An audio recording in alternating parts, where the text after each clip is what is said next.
始今天的这个课程。首先呢，我们这个课程之前就是刚才说的一个现状，就是我们作为一个白帽子，然后作为一个攻击方，会发现传统的漏洞越来越少，也越来越难挖。还有一些就是大型企业，他们开始重视自己的安全，它不像就是5年、10年以前，很多企业的安全都不是很重视，现在大家都重视起来了，而且还有这个网络安全的立法，然后会发现就是大型企业它的漏洞越来越少了。还有一个情况就是出来了一个目标站点，我们对目标站点没有任何的思路，而且目标站点也可能做了很多的这种安全，然后导致我们就是用这种传统的方法没有什么很好的办法去发掘它的一些潜在的漏洞，这是一个攻方的一个问题。还有就是一个守方也会有这样几个问题，就是我的网站部署了 WAF， 但是最终发现我还是被黑了，很奇怪。还有另一个问题就是我内网的一些业务系统没有对公网开放，但是还是被别人给搞了，非常奇怪。然后还有一个就是他天天内部整改漏洞，但是最后还是能够被人发现漏洞，然后最终就是有一些被得到了不好的通报，然后也非常的就是恼怒吧。但是我们来想一想，为什么这些事情会发生？实际上有这样一种情况，就是我们讲的，就是我可能会在看不到你的地方，然后去攻击你，也可能会在你看不到的地方来攻击你，所以说就是一种盲攻击的一种方式。其实绕了这么多，我们可以现在来看一下，就是盲攻击，然后一些传统意义上的漏洞，我们可以怎么样去体现。首先大家肯定想的最多的就是这个盲注，其实我认为这个搜索盲注也算是盲攻击的一种。在目标就是没有办法直接向你提供一个有效的数据的时候，也就是说通过 HTTP response 这个信道，然后它没有办法去向你提供一个直接的数据的时候，就我们可以用这种盲注的方式去进行搜索注入，比如说时间延迟，对吧？或者是通过这个 DNS 隧道，或者是通过 HTTP 的隧道，然后向外去发送数据。然后我认为这是一种盲攻击的一个最典型的一个代表。然后还有一些其他的一些方式，比如说bypass WAF， 或者是重定向，或者是命令注入，或者是一些请求参数的，或者是还有一些其他的一些，比如说 SSRF 吧。SSRF 其实好多你去探索内网的时候，你可能并不知道内网当中会有哪一些系统。实际上我认为这也是一种盲攻击，就是你不知道目标的一些信息，但是你可以想办法去尝试攻击目标，然后根据一些其他地方传输来的数据，比如说你攻击的一个内网系统，它存在一个struct 漏洞，然后 struct 漏洞它执行之后呢，会向你发送一个包，拼包或者是 TCP 连接，或者是 DNS 请求，或者是其他的，然后那么你就知道你的攻击成功了。实际上这也是一种盲攻击的一种。还有比如说你可以进行 XSS 我们最典型的比如说之前的盲打后台，对吧？但是盲打后台就是我们成功率可能会比较低一些，就是在某一些情况下比较低一些，但是我们可以通过探测的方式首先来确定一下这个盲打它是否是能够有条件成功的。然后还有一些比如说 LDAMP 组、XE 组等等等等，这些吧，我可以把它都认为是盲攻击的一种。当然这当中还会有一些其他的一些方式的加入。其实这么说吧，就是所有你看不到的地方都可以认为是你的这个 blind 的视角，然后那么你在这个过程中，然后不基于这个传统意义上这个 HTTP request 和 response 当中的已有的数据进行这个漏洞挖掘和分析的这种方式，这都可以称为 HTTP 盲攻击。这个里面有注意问题，就是说不直接使用，就是说我可以间接使用，我也可以通过其他的方式去观察。我们最明显的一个就是通过这个 DNS 隧道，对吧？ DNS 去观察这个目标，然后它会做了一个响应，比如说目标存在一个漏洞，那么它可能会执行你的命令或者执行你的代码，然后去请求一个 DNS 数据，那么你可以从这个代外通道上去观察到它对你的一个反馈。实际上这只是其中的一种方法，比如说在特定情况下，我们可以使用这种方式来作为一个突破口，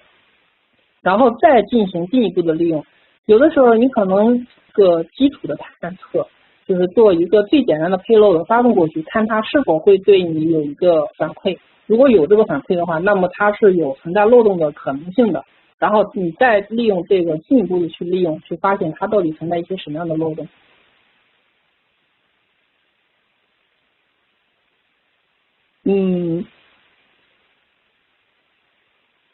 然后我给大家讲一下这个课程的一个基本的一个纲要吧。首先搜索输入我刚才说了，所以就不再继续阐述了。然后这里会介绍几个，一个是绕过这种防护系统，比如说有这种简单的 WAF 或者企业自建 WAF 的一种方式，还有就是诱骗分析系统或者缓存系统来获取数据，还有就是比较常见的就是代外数据通道，还有就是如何从外网到内网，通过一个 blind 方式，你发现一个从外网到内网的一个突破口。再下面就是介绍一个这个插件，就是 Broshield 它实际上给我们提供了一个简单可用的插件，大家可以了解一下。然后再下面一个比较有意思就是 Blind Post Theorem， 就是通过这种方式去调用一些隐藏的方法或接口或者是参数。还有一个就是寻找这个原 IP， 这个只是提了一下，第8个实际上可以忽略。我们重点来看就是前几个。经典的搜索输入里面，其实我就不想再做过多的一个阐述了。然后大家可能都看到过这一些 payload，就是比如说 MySQL、Oracle、那个 SQL Server、Postgres， 实际上都是可以通过这种 OB 的方式去获取数据。相信大家在网上已经可以见到这样的整理出来 payload。那我们来主要讲一下这个绕过防护系统的一种方法。这里因为只是提了几种思路，实际上我认为在 HTTP 请求的很多位置都是可以绕过目标的。首先我们来看一下这个第一种就是变更这个请求方法。之前在乌云上有一个人报了这样一个漏洞，就是他发现目标有一个 SQL 输入，但是有这个 SQL 输入，他发现目标有一个 WAF， 然后他绕不过去，最终呢，他尝试更改了这个 GET 请求方法为 LOL， 我称它为这个撸啊撸绕 WAF 的方法。实际上这个问题呢，在许多系统当中是存在的。就是它为什么会存在一个这样的问题？就是我们知道在大型企业当中，它的这个目标的业务系统肯定不止一台服务器，它有很多台服务器，而且它在这个服务器前面也会有这个代理的服务器。代理服务器去接收这个请求之后呢，然后它将这个请求去转发给后端的业务服务器，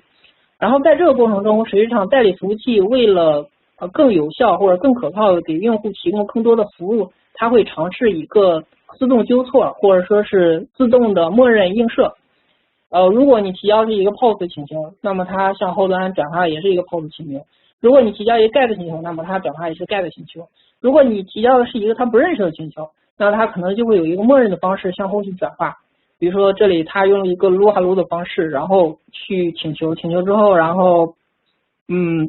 转发了一个，最后发现是一个 GET 请求回去的。然后这个时候呢 ，WAF 它可能因为我们在配这个 WAF 的时候，好多情况下只是配这个 GET 和 POST。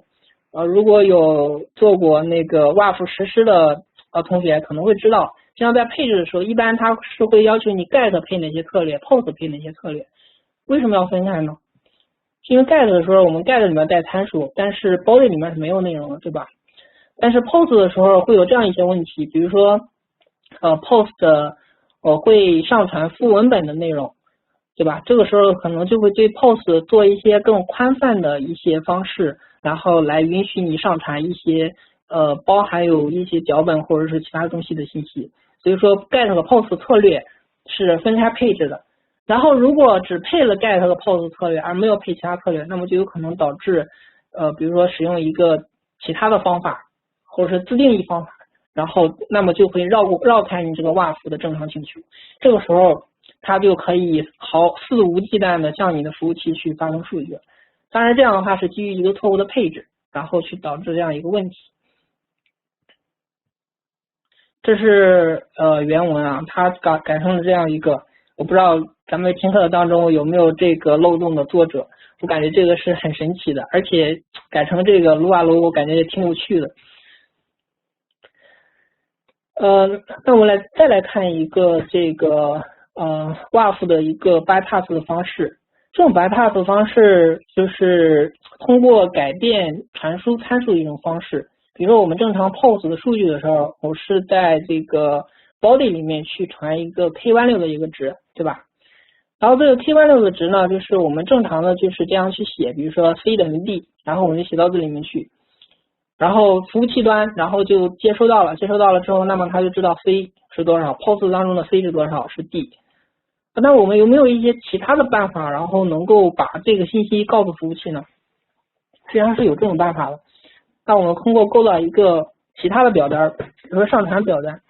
其实这个问题我觉得还是比较容易理解的。就是我们通过构造一个上传表单，然后来将你的这个参数，然后发送给目标。为什么这样是可以的呢？就是其实我如果写过一些 HTML 的话，还是或者是 PHP 的话，这种小语言还是比较容易理解的。就是你在构造一个上传的时候，首先你要当这个表单类型设置为文件类型，然后设置文件类型之后呢，那么这个 input 选项，那么它就是能够上传文件流的。然后在下面，如果你再增加一个那个其他的字段，比如说你上传一个文件，同时你要注册一个用户，对吧？比如说用户头像，然后要一起提交。这个时候其实你还可以提交一个其他的 input type 是 text， 这个时候你就可以提交一个其他的信息上去。那么我们正是利用了这一点，就是你将 file 就是文件上传的同时，你再提交一个其他的参数。虽然服务器可能不接收 file， 但是它可以接收其他的这个参数。然后如果它接收了其他的参数，那么你是有机会去绕过 WAF 的。为什么呢？因为 WAF 有的时候对上传文件的检查是比较弱的，它为了好多文件当中可能会包含有 WAF 检测的一些关键字，它为了减少这个 WAF 去拦截你正常的上传，然后它就会去给这个上传过程做一个比较宽的一个策略，然后这个过程中你会发现你可能就有机会去绕开这个 WAF。当然这只是一种思路啊，如果具体的情况大家可以还去考虑，比如说你在一些特定的位置，你像这一些位置，你是不是可以通过增加一个特殊符号去让 WAF 检测不到你，或者是否去改一个大小写去让 WAF 检测不到你，都是有可能的，而且也是有这种漏洞存在的，大家可以去找一下。然后这只是提供了2个思路。然后那个既然有了这个思路，其实我们就可以去写一个脚本，然后去探测目标站点到底存在一个这样的问题。因为我们今天所有讲的这些都是一些小思路，它并不能说告诉你直接去发现漏洞，但是会给你打开一个突破口。所以如果我们已经有了这种思路的话，其实我们可以把它转换成脚本，然后用脚本去实现一个这样的检测。那么脚本怎么去做呢？首先我想了，我们在发送 payload 的时候，最好是不要带这种恶意的行为，因为你带恶意的行为就有可能被目标然后拦截或者是检测到，那么你这个发送 payload 的 IP 可能就废掉了，有这种情况的存在。所以你可以去通过发送一个正常的请求，比如说我是一个变更 get 方法，对吧？我去发一个 get 请求，然后记录我的请求的请求包和响应包，然后那么我再去发一个非 get 的请求，是通过比如说像刚才的撸啊撸的这样的请求，然后我发送过去之后，我发现它的响应跟我发送 get 是一致的，那么我认为目标是接受默认方法的，也就是说目标是可以接收其他方法作为 get 方法请求的。那么如果你在这个站点上遇到了一个WAF 拦截的情况，你可以尝试这种方式去绕过它。所以如果说一个作为这个首方如果知道这个信息，那么你就其实应该对这个策略做一个调整，不是所有的浏览器都是可信的，其实也就是说不是所有的用户都是可信的，其实也就是说你面向的是一个互联网，不是所有的请求都是可信的，所以说你在除了 GET 和 POST 请求之外能够拦截，那么其他的默认的其他的请求实际上我们也应该走一个默认规则的，要么拦截，要么就是也要让它走一下 WAF 规则，然后去做一下分析。这其实就是我们一个判据，但在这个过程中，实际上我在脚本实验的过程中会发现有一些问题啊，就是目标可能会就是不接受，比如说你发送一个HTTP 协议里不支持的这种方法，它可能目标就会返回一个403或者400啊，或者405，就是403 forbidden 对吧？然后405 method not allowed 这种方法不允许。这种情况是会发生的，所以我可以对它设置一个黑名单，就如果返回的是这种的，那么我们就不要去，就是说这个是实际上是不可用的，那么我们这个方法就是不行的。这是一个检测的思路。下面这一个是优选分析系统和缓存系统，然后这个其实也是变更 HTTP 请求当中的一个字段。我们为什么要这么去做啊？首先来说一下，这个方式用在哪里？就首先我们对某一些站，它可能没有一些思路，没有什么思路去做攻击，这个时候我们其实可以考虑这个变更 HTTP 请求 URI 的方式，然后去看看目标有没有一些异常，然后如果目标存在异常，那么我们可以考虑它为什么存在异常。它如果存在这样一个异常，它的后端大概是怎么运作的？它的这样运作的话，会不会存在什么风险？这就是这一个章节的一个内容。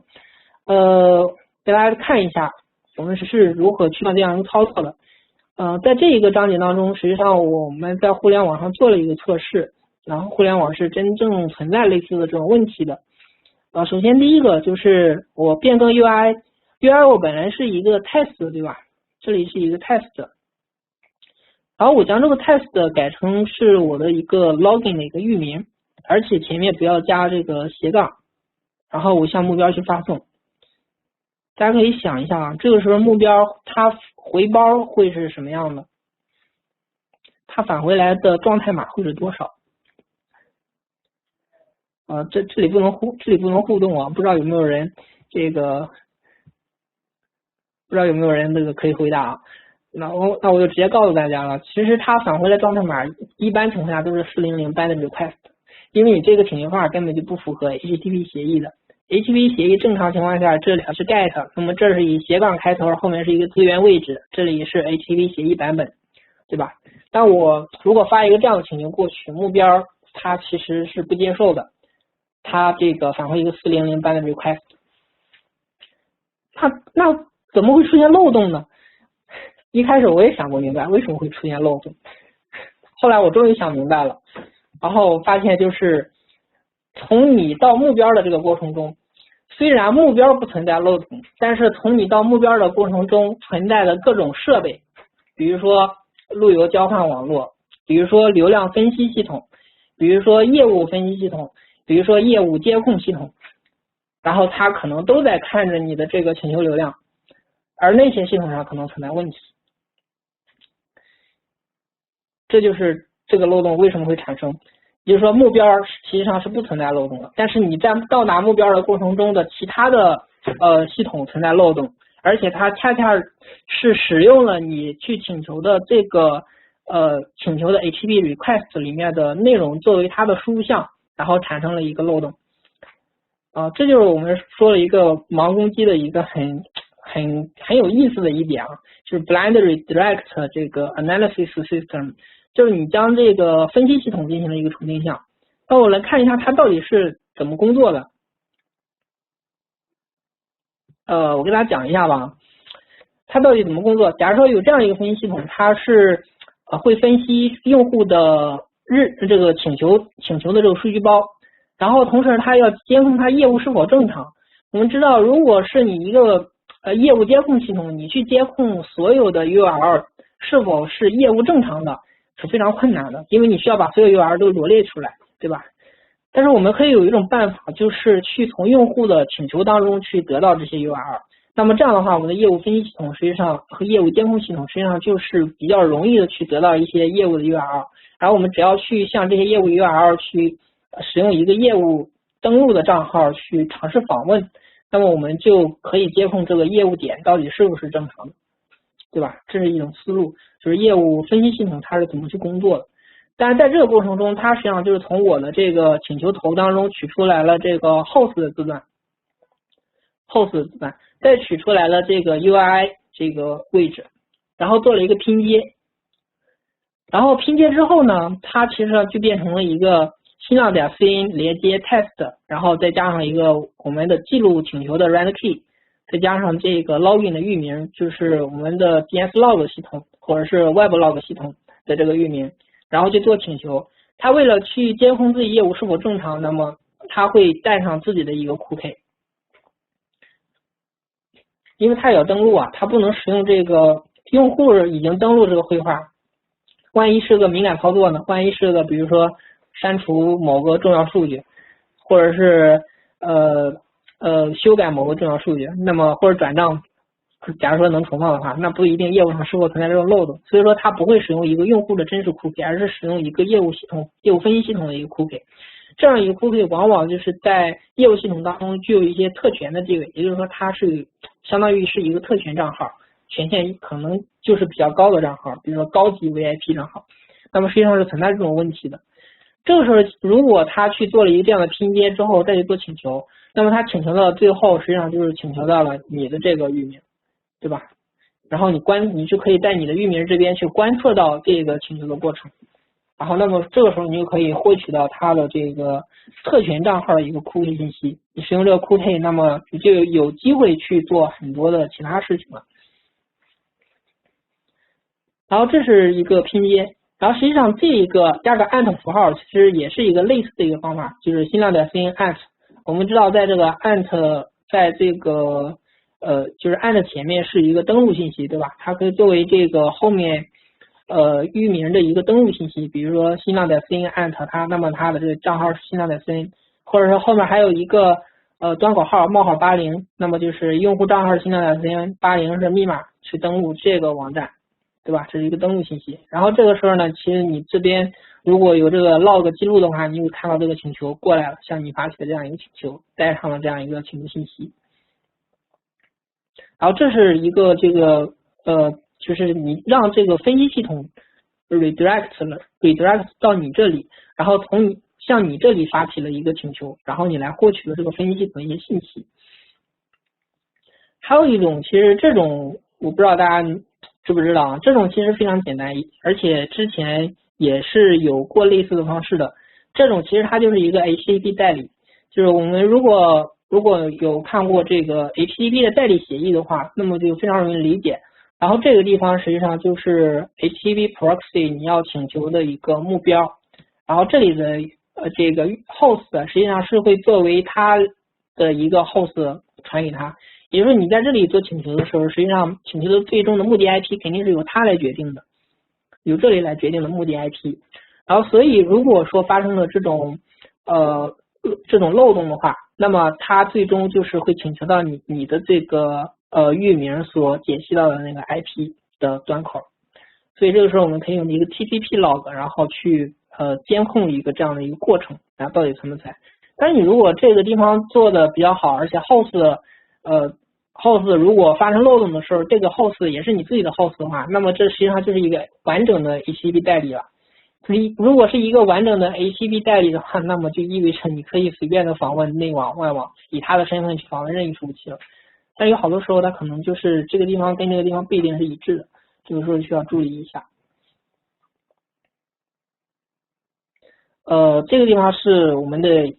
一个就是监控平台，然后得到了这样一个信息返回来的一个截图。也就是说互联网上是真实存在这样的一些问题的，而且这样的问题也是比较严重的。当然这里是我模拟的一个图啊，因为真实的这个数据然后比较敏感，然后不太方便直接贴到这里，所以这里模拟了一个结果。但是从这个模拟结果当中，我们就可以看到，实际上这里的连接就是这是一个目标站点，然后这是一个目标站点连接到了我们的这个域名，然后连接上来之后，然后我们得到这个请求，有客户端 IP 请求时间，然后它请求的下一级的路径、用户的 user agent 还有 cookie 反正模拟了，还有它的 refer 等信息，然后我们在这边都可以监控到。比如说 DS， 那么我们就是传统意义上 DS log， 对吧？一开始的时候，其实得到这个请求的时候，我也非常纳闷，它这个请求到底是怎么发过来的呢？然后前面的说的这个 blind redirect analysis system， 实际上就是在这个请求发来了之后，通过分析，然后才知道这样一个漏洞的存在的。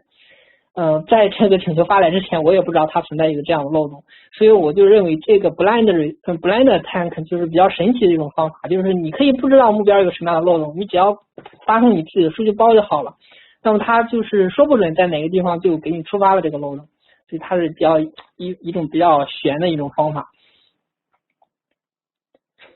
好了，那个刚才是那个 analysis system， 然后再我们看一个这个 caching system。这是一个缓存系统。首先我来说一下为什么就是企业里需要缓存系统啊？这个缓存系统不是说那种 CDN 那种的缓存，而是就是企业里为了就是提高这个互联网效率的一种缓存。就打个比方吧，比如说我们公司然后出口贷款只有100兆，但是我们公司可能有200人需要上网，那么这个时候如果某一天出了个 Windows 更新，或者出了个什么系统更新，那么我们发现我公司网基本不能用了。为什么呢？因为大家的电脑都在自动更新。然后为了解决这种问题呢，实际上好多企业就会在自己的这个公司内部设立一个 caching system， 也就是说，如果是别人请求过的一种数据，那么它会在这个缓存上做一下缓存，然后缓存住之后呢，那么在别人去请求的话，它直接对它做一个 redirect， 然后就将这个信息直接返回给用户就好了，那么就不用占用这个互联网带宽出口了，是存在一个这样的情况。实际上这种情况在服务器上也是存在类似的一个问题的。它为了就是提高这个服务器相关访问的效率，比如说打个比方吧，我们去买一台阿里云的服务器，阿里云的主机，对吧？阿里云的主机，我们发现我们买一个1兆带宽的主机，然后它虽然说这个出的时候只有1兆，但是我发现我在服务器上更新语言的时候非常快，它可能会达到10兆或者甚至会更快。然后就是即便你配的不是它内网的语言，它也会非常快。只要是一些公用的别人都会用过的一些资源，就都会很快。这样这是有一个内部的一个缓存系统来帮助你缓存一些允许被缓存的一些内容的。当然也有一些，当然这是一个正常的，也是一个没有问题的一个缓存系统。有一些时候呢，其实缓存系统它实现起来可能会存在一些 bug， 或者是存在一些缺陷，就导致了我们可以使用缓存系统来 redirect它的这个访问，也就是说你是有机会控制缓存系统缓存内容的。如果存在一个这样的漏洞，那么你就可以把缓存系统其实当做一个代理系统来使用，也就是说它本来是缓存数据的，但实际上你可以把它的缓存内容作为你要获得的一个目标信息，然后去控制这个缓存系统去缓存你要访问的那个内容。所以说，就是我认为你可以把它理解成就是缓存系统变成你自己一个代理系统，如果成功攻击的话。那么我们说了这么多，下面我们来看一下为什么会存在一个这样的问题。首先还是在这个 HTTP 请求当中 ，HTTP 请求的 host 字段，我本来请求的是新浪点 CN， 然后后来呢，我通过前面的测试，我发现存在一个漏洞，就是我可以把新浪点 CN 后面加个 ant 符号，然后写上我自己域名，然后写上我自己域名之后呢，我发现他会来请求我的域名，对吧？这是一个正常的现象。然后我在这个log 系统里面也发现他确实请求我了，没有问题。但是我得到了一条这样的信息，我有什么样的利用价值呢？实际上这是最难的一步，就是他只是请求了你，那么到底有什么价值？但是如果你知道有一个 blind redirect caching system 这样一个漏洞存在的话，那么就有办法去利用了。就你控制他请求你之后，你这边的返回内容，你控制你这边的返回内容，比如说里面穿插一个脚本，或者穿插一个图片。首先我先来说一下这个脚本吧。打个比方，就是比如说目标他要访问你的一个页面，就是一个正常的业务系统，你给他一个 URL， 他要访问你的一个页面，然后他把这个页面取回去之后呢，会在一个浏览器上执行。然后在浏览器上执行了之后呢，实际上它就是会执行你的脚本了。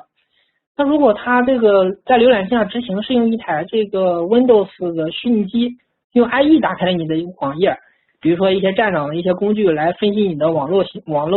站的一个状况，对吧？它可能会去尝试打开你的网页，然后试一下这个网上面的内容是否是正常的，是否是正常渲染的，然后再给你做一个截图。就是实际上你的 TS 是能够在目标主机上得以执行的。那么如果存在这种情况的话，实际上你是有机会去攻击目标主机的，对吧？比如说利用某某零 day 的 IE 零 day 漏洞，或者是1 day 或者 n day 漏洞，然后让目标来执行你的页面中返回的代码，然后我们给它挂一个网码，就是说之前说的网码，对吧？那么它的目标主机可能就中招了。实际上这是一个非常就传统意义上的一种攻击方法，但是我们如果结合到我们这个盲攻击里面，我们有这样一种思路，就是他来请求你，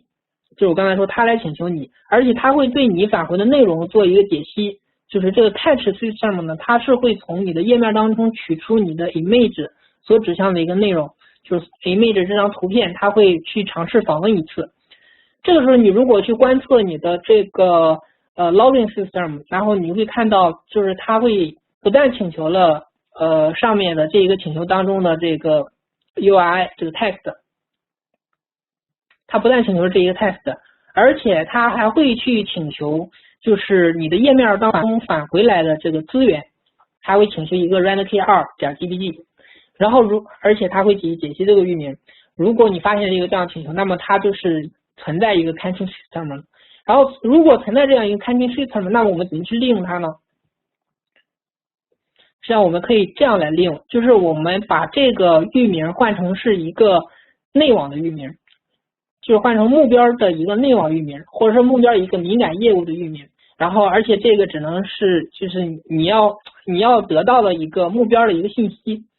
然后你把它换了之后呢，这个时候它来请求了你返回来的是它。然后后面跟这样一个域名，后面然后有人问了，就是这个只是缓存图片对吧？那它能缓存其他东西吗？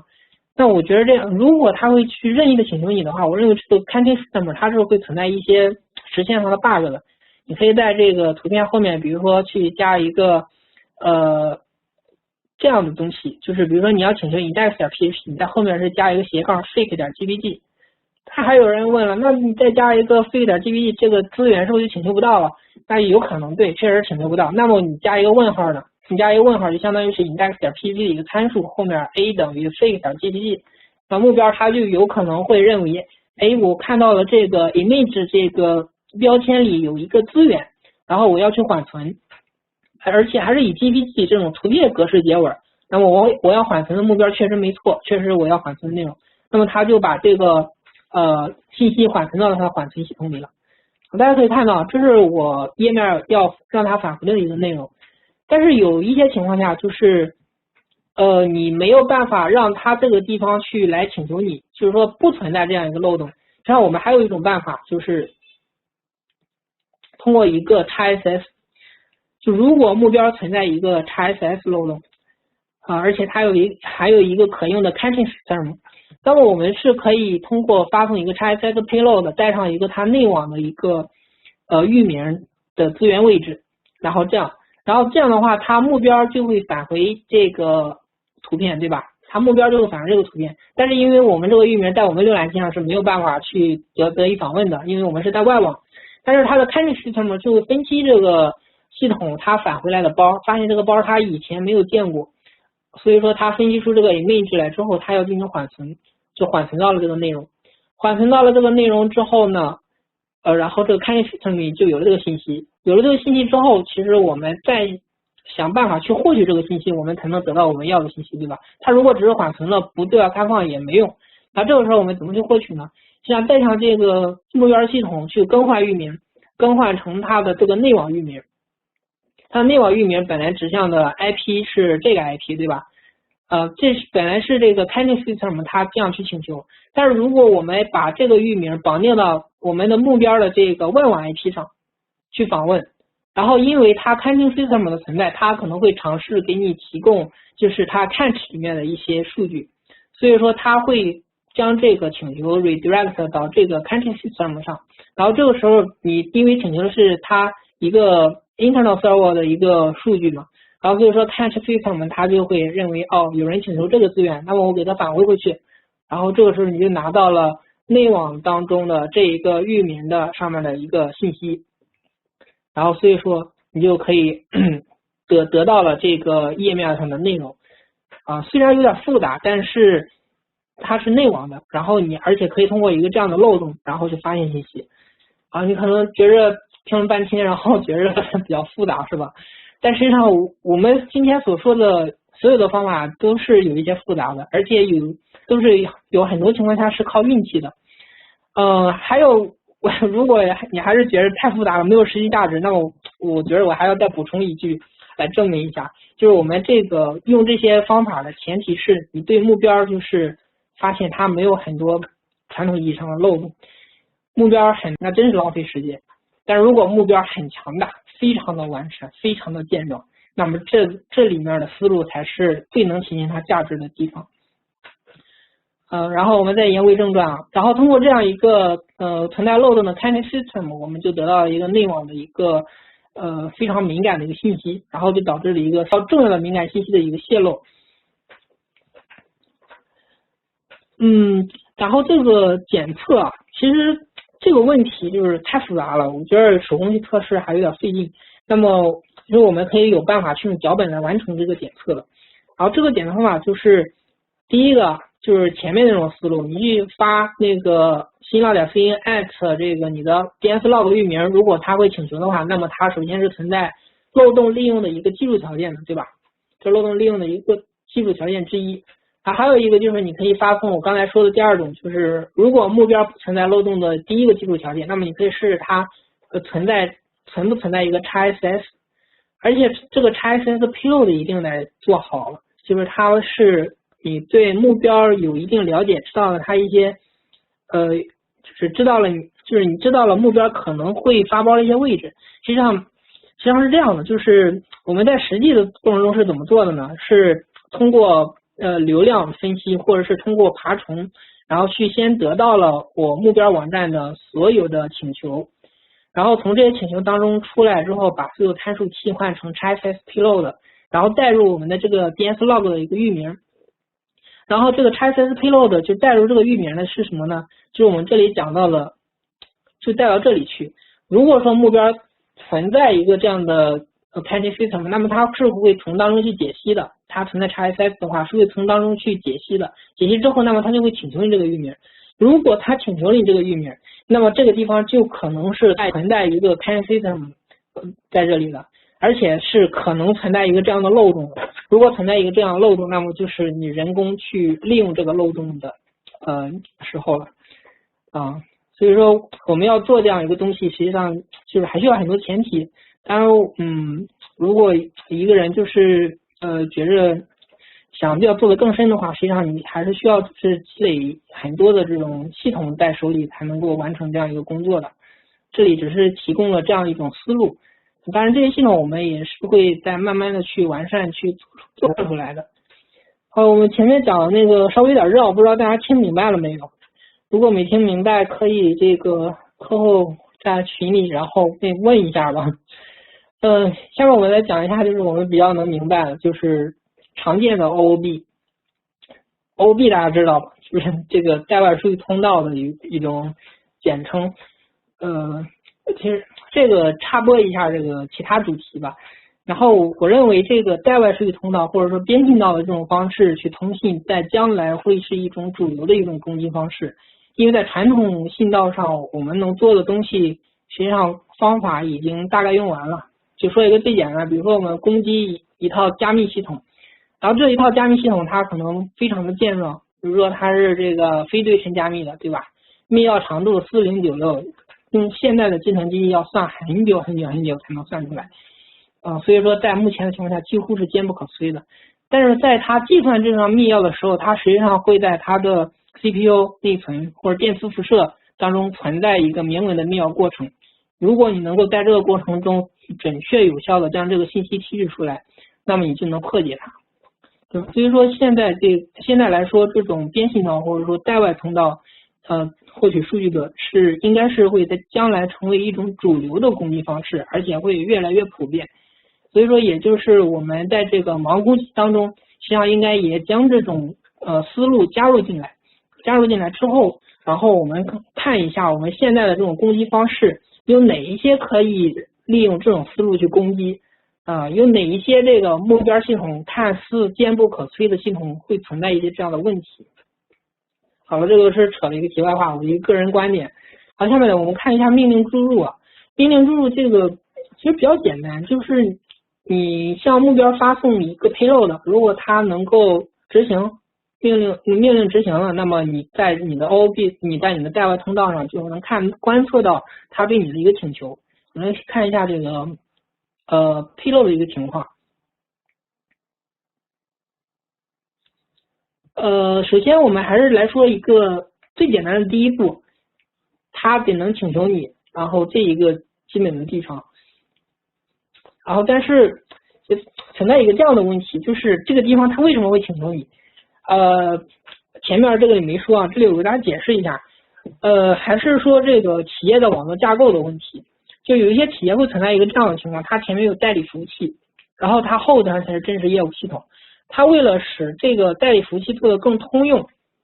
所以说它的这个域名解析的时候，有可能是会区分内外网的。就是我在外网访问的时候，我的外网的这个解析服务器解析到都是一个外网的域名，然后你虽然去通过 digtrace， 然后从 DNS 上看，它确实是一个外网的 IP， 也没有解析到内网 IP， 但是它内网实际上也可以配一套 DNS。然后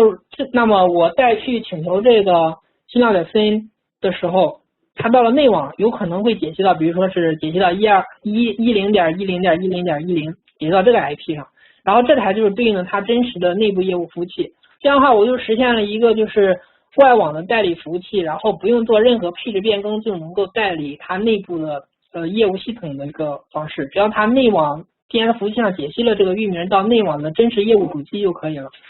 所以说在这个过程中就会存在一个域名解析的一个过程。而这个内网的 DNS 服务器，它可能也会跟外网做一些通信的，那它也会去解析某一些域名，所以说你就有机会，比如说插入一个非它业务系统的一个域名，那么它是会来请求这个域名的。比如说我现在插的这个新浪.cn，然后 whoami test， 然后 RANT 叫 login system 的这样一个域名，然后我插入一个这样的 payload 之后呢，如果我观测到它来请求我了，他请求了之后，可能这个 whoami 并不会执行，而就是请求了新浪.cn， 然后反带引号 whoami 这样一个域名请求过来。那么这个时候就说明它前面确实是有一台 proxy， 而且是会尝试去做域名解析的。就是这种的话，这样判断是没有问题的。但是我们怎么转换成命令执行呢？大家可以想一下，怎么转换成命令执行？这个时候我觉得这个代理系统上可能就是很难命令执行，要后头的这儿直接命令执行了，那可完了。那在什么情况下会发生呢？实际上有这样一种情况，在很多这种大型企业，它可能会对日志做一个分类处理。比如说我这个新浪.cn这个网站，我还有一个，假设我还有一个百度.com 这样一个网站，那么我为了能够日后追溯所有的请求，那么我要把这些日志每天或者是每小时，然后去做一次日志的打包。日志的打包以什么为这个文件名呢？那就以域名为文件名做分类。那以域名为文件名，我就从日志当中捞出所有不同的域名，我会发现会存在一个新浪.cn whoami的这样一个域名，然后我去执行 T2 打包，拼上这个域名，我会发现这个是执行了。户外码也执行了，对吧？但执行了之后呢，没有向你发送任何的信息，你不知道它执行了，但是它就是执行了，这个时候就懵了，你这 payload 就没什么用。所以说为了解决这种问题呢，实际上我们 payload 应该做一下改进，就改成这种的。如果它存在一个这样的问题的话，那么它在做打包去执行的时候，它可以比如说执行 nslookup 你的 randkey2 这个域名。如果你的 randkey2 这个域名然后被请求了一次，那么你基本可以确定命令执行是100%存在的。这个地方我可以说明一下，我们就是在我们平台的关注系统里面的一个结果，就是你再去发这个请求的时候，它并不会立即去执行，而是它可能会隔一天，甚至隔半个月、隔1个月之后才会去执行。所以这个时候就是需要你的平台是一直开着的，不能隔三差五的就关了，然后那样的话你可能就会丢了一个非常严重的这种漏洞，也可能就错过了几十万。然后我们来看一下这样一个漏洞啊，就是前面说这个地方执行了之后，那么我们就可以观测，我们观测了之后，其实根据 randkey2 在我们系统里面就是可以将这个 randkey2 对应的 HTTP request 提取出来之后呢，就可以回溯这个请求过程，那么我们就可以去回溯漏洞利用过程，然后能够回溯出来的话，那么这个漏洞就是有价值的。如果你发了包之后没有记录 HTTP request，那么这个漏洞你都不知道在哪里触发的，那就有点尴尬了。而且HTTP response 实际上也是非常重要的，有的时候就是你不知道这个漏洞它为什么就是会触发了，但是你看一下 HTTP response， 你会发现其实它是真能触发的。比如它返回的是400般的 request， 那么你就知道了，肯定不，这个漏洞不是出现在目标服务器上，而是在你的电脑到目标服务器的中间的某一个系统上。这个是我们今天讲的一个很重要的一个思路，就是目标不存在漏洞，你的电脑也不存在漏洞，但是你到达目标的过程中的某一些系统存在漏洞，你用你的数据包去触发了这个系统的漏洞那么这个时候你就得到了一个这样的漏洞。实际上我觉得这种问题在日常生活中也是有应用的，比如说我们现在一些物联网设备然后去连接 WiFi 是怎么连的呢？这里插播一个小知识，它连接 WiFi 的时候是这样连的，就是我不需要跟目标的物联网设备建立 WiFi 连接，就是目标物联网设备不需要一个 AP 热点，不需要建立 AP 热点这种方式比较 low， 而且又需要连上去，比较麻烦。但是目标的这个物联网设备它可以监听空气当中的电磁波，然后你要告诉它目标物联网设备连接哪个 WiFi， 那你怎么告诉它呢？你又没有蓝牙连接，你又没有 WiFi 连接跟它通信这个时候其实采用了一种办法，就是用你自己的，比如说用手机，然后它去发送一个 UDP 的包 ，UDP 的包最终以电磁波的形式在空气当中发射出来之后呢，在 UDP 包的某一个特定的字段当中可以存储一些信息，比如说这个包的长度信息，对吧？比如说在 TCP 或者是 UDP 连接的时候，肯定包的长度这个信息是公开的，你是可以知道的。那么实际上我们就可以用这个包的长度信息，然后去向目标物联网设备发送一个数据信息，就把 WiFi 的账号和密码发给它了。然后看似这两个设备之间没有做任何的直接通信，但是它俩就能够发送数据。然后在这个过程中，实际上就是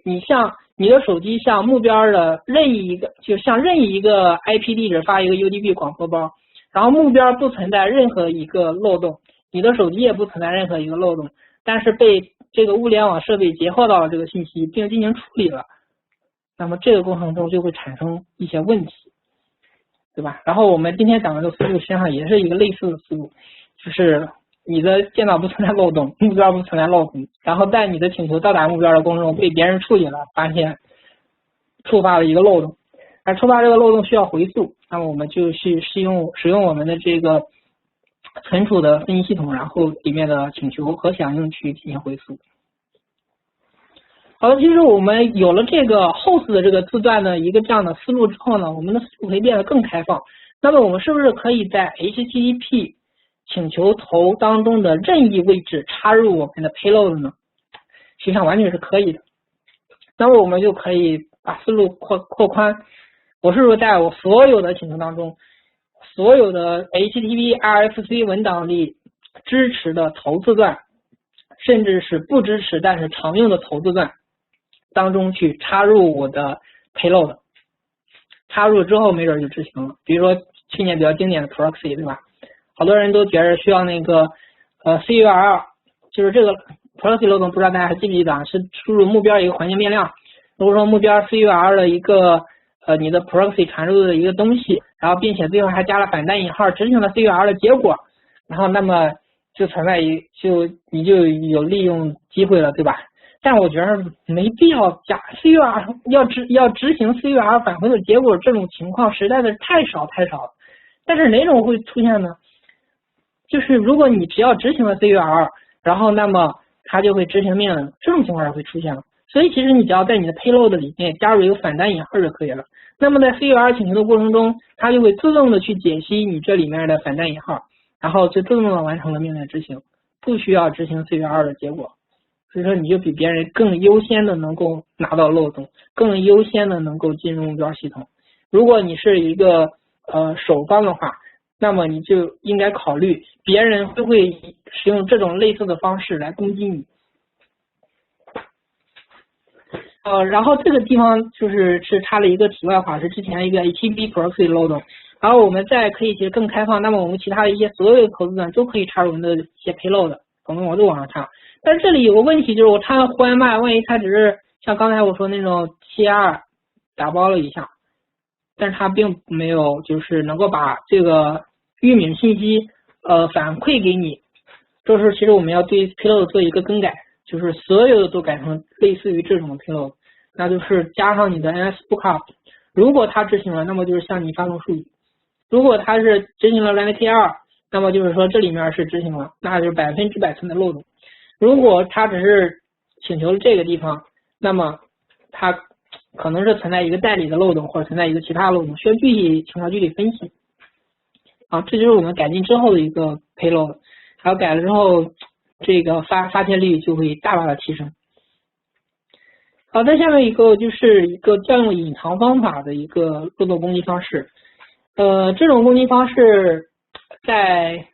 几年以前吧，然后我曾经就是想过这个问题，但是一直没有特别好的一个案例来证明这个。然后直到前一阵，就是前几个月吧，然后我看到有一个人公开说这种方法了，然后我觉得是时候该说一下这种攻击方式实际上是比较常见的。然后这个攻击方式，我觉得也可以跟一些说法就是参数污染是有所关联的。参数污染我就不说了吧，然后我就先说这个攻击方法是怎么回事。在一些系统当中，会有很多的版本的存在，比如说 V1 版本、V2 版本、V3 版本。那我们在这个程序员在写程序的时候，也可能会预留一些自己的调试的一些方法。然后，如果你能够猜到它的这些调试的方法，或者你能猜到它旧版本的一些接口，那么你就有可能会去利用这些接口去做一些你想做的事情。这里给大家讲一个方法吧，就是比如说我要找某个 APP 的一个漏洞，然后我发现它现在 APP 没什么漏洞，找了大概好几年没找着漏洞，突然发现这个 iOS 它这个 App Store 有一个非常奇特的功能，就是你发的所有的 APP 的版本，它都会记录在 App Store 里。那么这个时候我们是不是可以把 App Store 里旧版本的 APP 下载下来，找找看有没有漏洞？发现这种方法也蛮管用的，因为旧版本往往安全做的并不好，特别是一些刚开始不是特别大的公司，然后刚开始做了几年，做的特别厉害，但是它旧版本为了它还是有一定的兼容性的，所以说 API 没有下线。这时候你下载它旧版本的 APP， 那么它就是有这种攻击方式的存在的。App Store 里面的一种小技巧吧，大家不知道有没有使用过，实际上有这种工具。再下面一个就是说这个参数和接口的问题啊。这个地方本来是有一个案例的，然后但是不太方便透露，然后因为它比较敏感，然后有要求不能说，我就给大家提供一个思路吧，就是你在找这个用户手机密码的时候，他可能就是前台没有传入一个手机号，对吧？我们都知道常规的重置密码漏洞，你可能比如说 A 用户你要重置他密码，然后你把他那个首先写上 A 用户的用户名，然后服务器返回了手机号。第二步，然后从你的浏览器向服务器发起了这个发送验证码的请求，你会发现你把这个手机号改成你的手机号，你就能收到它的这个验证码，对吧？但是我发现有一些系统它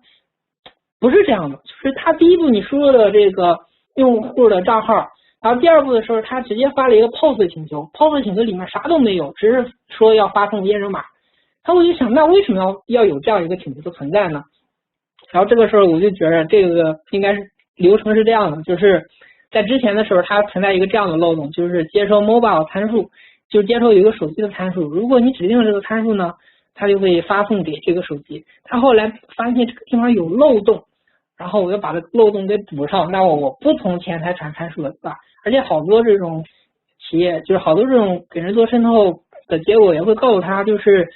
你不要再接收，你不要这个接收前台的参数，对吧？你可以从服务器、从数据库里面取到这个用户的手机号，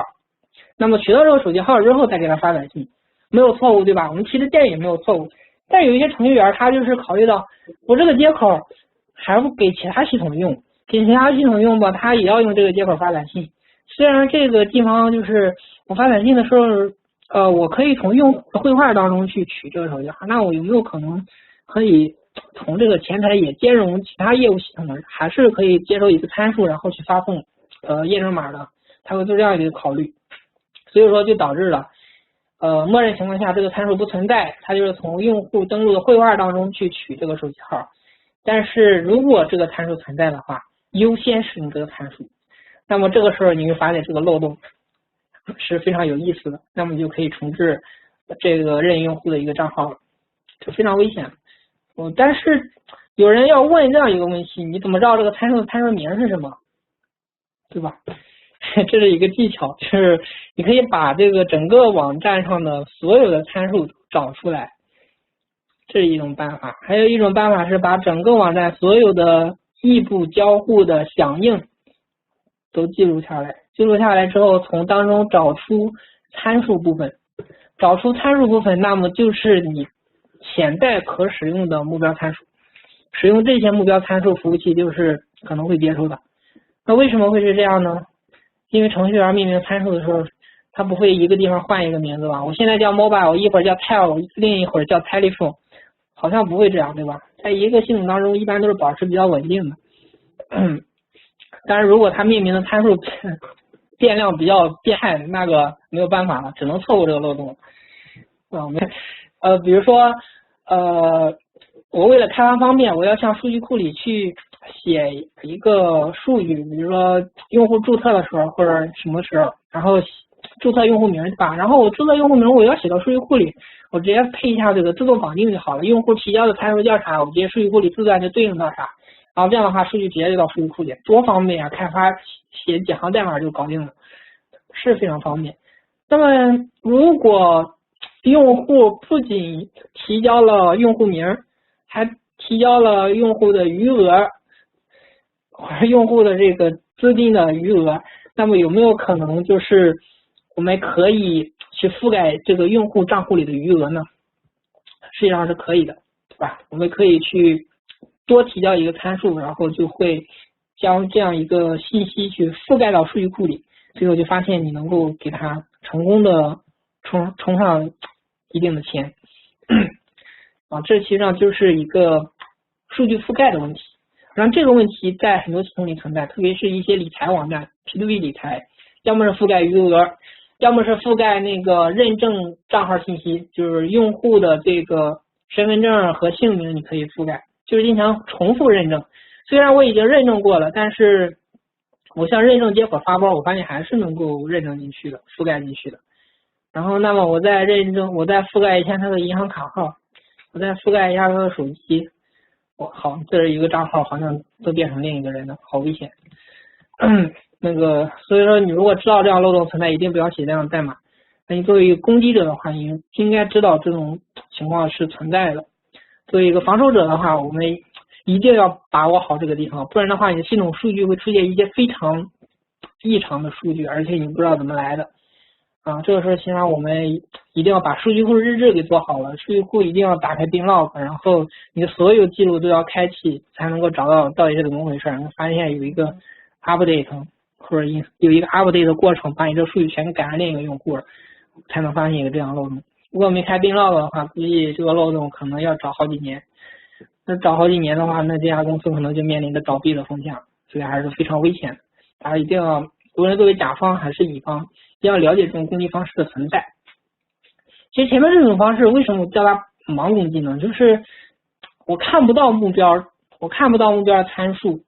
我也对目标这个地方没有了解，但是我就是能够攻击它，所以我给它起名叫这个盲攻击。再一种讲了这么久，然后才讲了第6个，稍微快一点。然后再一种就是这个 blind attack 的由外到内的方式。这种方式我觉得还是类似于这种代理的方式，但是它又不一定是代理。首先，最传统意义上就是代理，我通过一个 HTTP 代理服务器访问到内网，不说了，非常简单。那另一种还是有一个实现不当的负载均衡。实现不当的这种负载均衡设备，它就是会对你的这个协议就是做一个不恰当的解析，然后导致你能够去就是你有机会去访问到目标的内网。还有就是一种情况就是配置不当的虚拟主机。配置不当的虚拟主机这种问题是怎么存在的？就是我本来有一个业务系统，特别是配置不当虚拟主机主要体现的一些比较小的公司会有这种问题。我有一个业务系统，我只允许10段的 IP 访问。这个意思是我是怎么做到只允许10段的 IP 访问的呢？我把我的这个业务域名解析到10段，也就是说，我把我的这个，比如说是 admin.adc.com 解析到10.0.0.1上，这是我的目标服务器。那么外网的人看到了这个域名是内网的 IP， 他不进内网是不是就访问不到了，对吧？这是传统上的思路。但是我认为不是这样的，我是有机会可以访问到。如果你的这个虽然你是解析到了内网，那如果我从你的外网 IP 上去访问你这台主机呢，能不能访问呢？实际上有可能的。如果你配了虚拟主机，只是做了一个域名的绑定，虚拟主机的这个域名虽然解析到是内网 IP， 但是如果我把它后次绑定到这个外网 IP 上，实际上你的虚拟主机在这儿，那么我就是能够访问你的这个业务系统的。所以这个时候你本来要访问10段需要用 VPN 去访问，我发现我根本就不需要 VPN， 我只要把域名绑上去就好了，大家就能访问了。这个问题在测试过程中实际上也发现有不少的不大的公司会存在这种问题。所以大家还是要注意这种问题的，不能说我域名解析到内网，然后就已经安全了。然后这个东西就是写了一个脚本去探测这样一个情况，实际上也是比较好写的，大家可以去试一试啊。这其实就是一个流程图吧。我可以把这3种，比如说 HTTP 代理和这个负载均衡设备还有这个虚拟主机，都把它归为一类，是一个 proxy reverse proxy。然后这个其实都可以归成一类，就是 proxy。虚拟主机也是 proxy。然后如果是这样的话，那么就比较容易理解了。实际上我就是通过这个节点去访问内网。如果再宽泛一点的话，实际上我们可以把前面的 blind redirect caching system 也归到这里面去，它也是一个 proxy。但是 blind caching system、blind redirect caching system 它就是不是同步的，就是你访问它的时候，它 caching system 不是直接去访问目标，而是一个异步过程，在异步过程当中去完成了这样一个数据的请求。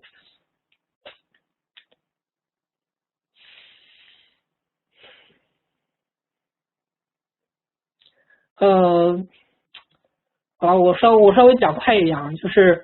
我感觉大家可能就是有点累，然后访问也有点累，然后还有一种方式就是 connect 其实是在这个 HTTPS 代理里面会用的一种方法。但是在这里我们可以把这个 connect 的方法的作用加大，就是我们 connect 的时候，实际上建的是一个 TCP 连接跟目标建的是 TCP 的连接。然后我们建这个 TCP 连接之后呢，实际上在这个 TCP 连接当中是可以做任意事情的。但是有一些 HTTPS 代理它是会做一些限制的，比如说你只能发送 HTTP 协议的数据，对吧？你不能发一些其他协议的数据。所以这个时候实际上我们就要想一些办法。如果我想利用 connect 的方法来攻击一个内网系统，我应该怎么做？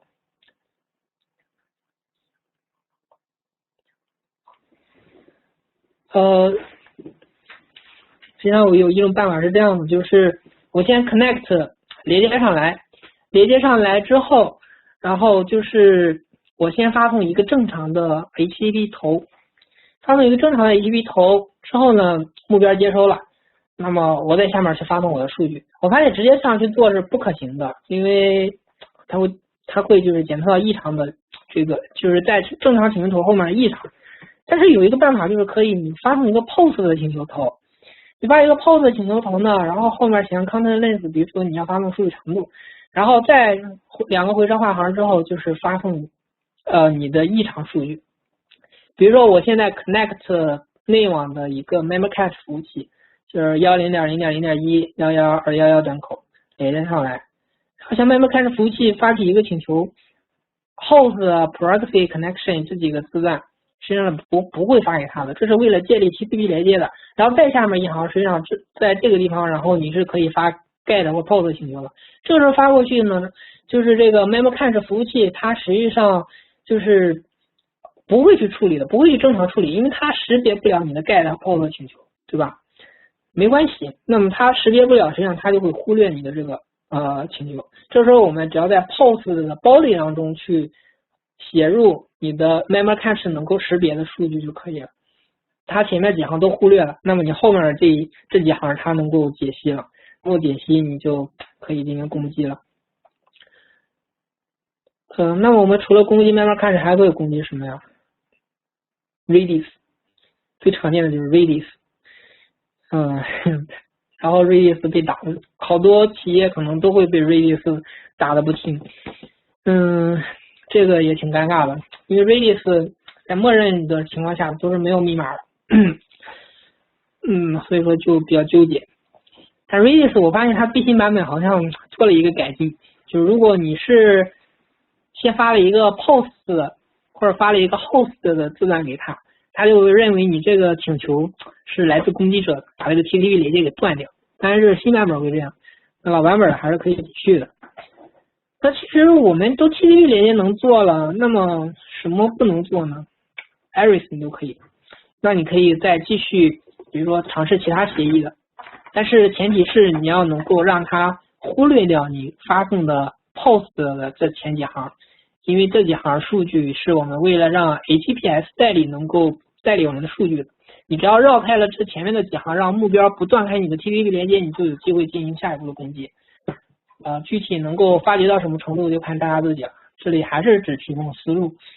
这些思路我觉得能够带来的价值可能要过百万了。好吧，那个介绍一下，就是这个用脚本，就刚才说这几个 proxy 的方式，你脚本来怎么检测？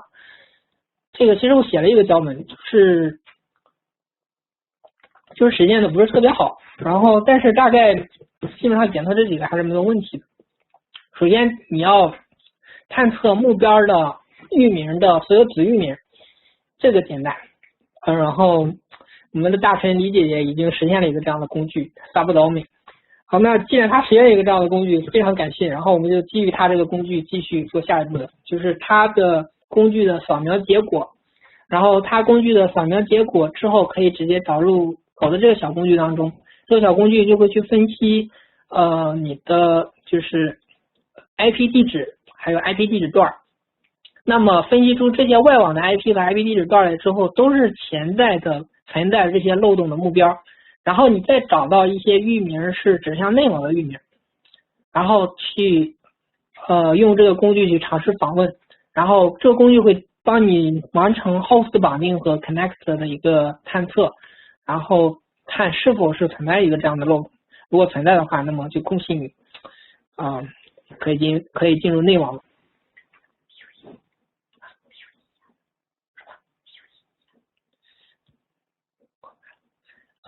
下面就是我们的内容快结束了，然后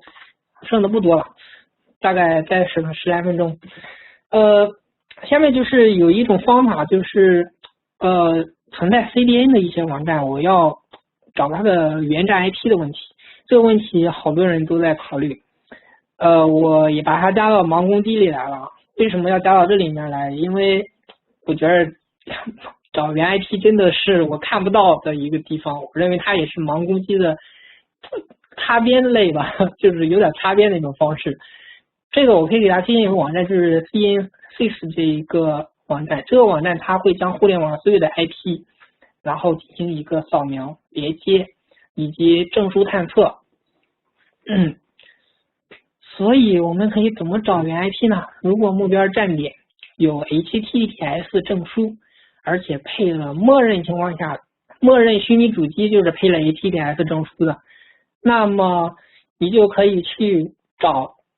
所有是目标站点的这个 HTTPS 证书的 IP 地址，那么这些 IP 就是潜在的可能是目标站点的源 IP 的 IP。比如说我自己特意配了一个这样的东西，我让他自己去扫，我配我自己这样一个域名，然后在这上这个网站去搜，然后我发现我去搜我的这样一个证书，就发现我找到我的原 IP 了。实际上我前面有个 CDN，这一页要删掉了，然后不能让大家看到我的那个 IP 是什么。然后我发现他绕过 CDN 了，然后就找到我的原站 IP 了，他好危险，好不容易找到一台服务器，然后被加了个 CDN， 不想被别人递，结果明天有人递我，好危险。然后其实我们前面说了这么多，在 Browser 里面有一个工具，就是能够帮我们完成前面所说当中的一部分，就是 OOB 的那一部分。我们可以使用这个工具去尝试做一些改进，但这个工具我觉着就是 payload 不是特别好，就是没有像什么 NS Lookup 这种方式。但是这个 payload 不是这个工具它是开源的，那么你就可以自己去做改进，对它的这个 payload 做一些调整成我说的那种方式，然后你再在你的这个观测平台上去观测。而且这个 payload 而且这个工具还有一个问题，就是你关了 Browser 你就监测不到你的 DNS 的 log 了，所以还需要自建一套这个log 日志分析系统。当然这个我们自己建了一个，然后 Hawkeye 可以帮你时刻盯着这些数据。当然大家也可以用网上这种开源工具去建，好像有人也开源一些这样的工具吧，但我没有试过，因为我自己用的就感觉比较方便了，我就没有试别人的。然后把这些 payload 改了之后呢，实际上你可以在这样就是一个系统里，在触发漏洞的时候，你可以很容易的去看到它什么时间触发的，它触发的域名是什么，它是从哪个地图过来的。如果是一个 HTTP 请求，那么你也可以看到，比如说我们前面那个截图里的，它是请求的你的域名、host、user agent、cookie 什么的都是有的。所以说整个过程当中来说 ，payload is very important。payload 是最重要的一部分。再一个就是触发 payload 之后，你怎么去分析目标是怎么存在漏洞，这个也非常重要。你能分析出目标到底是存在漏洞还是不存在漏洞，怎么存在漏洞的，非常重要。我们内容基本就要讲完了，最后就是有一个小坑吧，然后让大家减少一点坑，就是有的时候你发送的数据包可能没有办法原封不动的到目标服务器就被干掉了，这种情况是存在的，就是中间有一些转换的一些节点，就是我们可以加一个 cache control、no control、no transform 或者 no 这个 store 这种方式，然后去发送给目标。这样的话，目标如果遵循这个 cache control 的协议的话，那么你是有机会让你的请求去到达原始服务器的。基本上就是这样吧。